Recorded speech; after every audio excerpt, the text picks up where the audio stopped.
Apprendre une langue étrangère sans se prendre la tête, astuce numéro 3. J'en ai un petit peu parlé dans une autre vidéo, mais elle est un peu longue, donc ça peut peut-être passer inaperçu. C'est tout simplement, alors c'est quelque chose qui va beaucoup servir à tous ceux qui n'ont pas de problème à visualiser. Parce qu'il y a un certain nombre de personnes qui ne peuvent pas visualiser des images dans leur tête, ou en tout cas qui n'en ont jamais pris l'habitude depuis qu'ils sont petits. Peut-être pas que physiologiquement ils ne peuvent pas, hein, j'en sais rien, mais en tout cas ils ne le font pas. Ceci dit, si vous faites partie de ceux-là, vous avez quand même la capacité d'imaginer, donc je vous laisse vous-même trouver la manière de transformer l'exercice que je vais proposer. C'est tout simplement quand vous apprenez un mot, en général vous apprenez aussi à l'écrire, je ne sais pas, peut-être certains apprennent une langue seulement par l'oral, et bien dans ces cas-là, pareil, essayez de trouver votre manière à vous de transformer ce que je vais dire pour que ce soit efficace.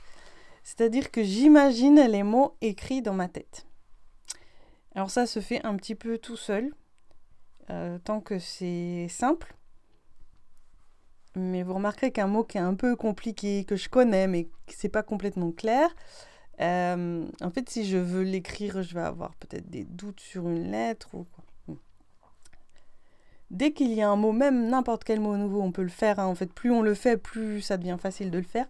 J'imagine le mot écrit en gros. Et là, je sais tout de suite s'il y a des morceaux du mot qui ne sont pas clairs. Et je vais imaginer, si jamais c'est pas clair, je vais imaginer ces lettres en énorme, voire les unes après les autres aussi, pour avoir bien l'ordre des lettres. Évidemment, c'est pas du tout l'unique moyen pour imprimer un mot, hein, mais c'est un moyen efficace d'être sûr que déjà le mot il est très clair. Et ensuite, ça donne, c'est assez frappant pour l'esprit. Ça recoupe aussi l'idée de ralentir que j'expliquais dans la vidéo précédente. Voilà.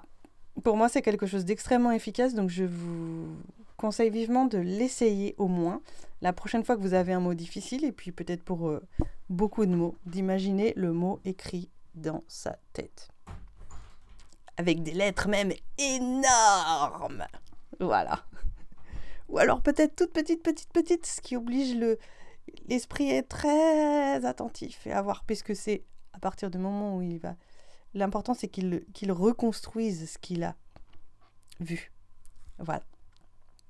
Eh bien, à vos questions dans les commentaires et à la prochaine vidéo.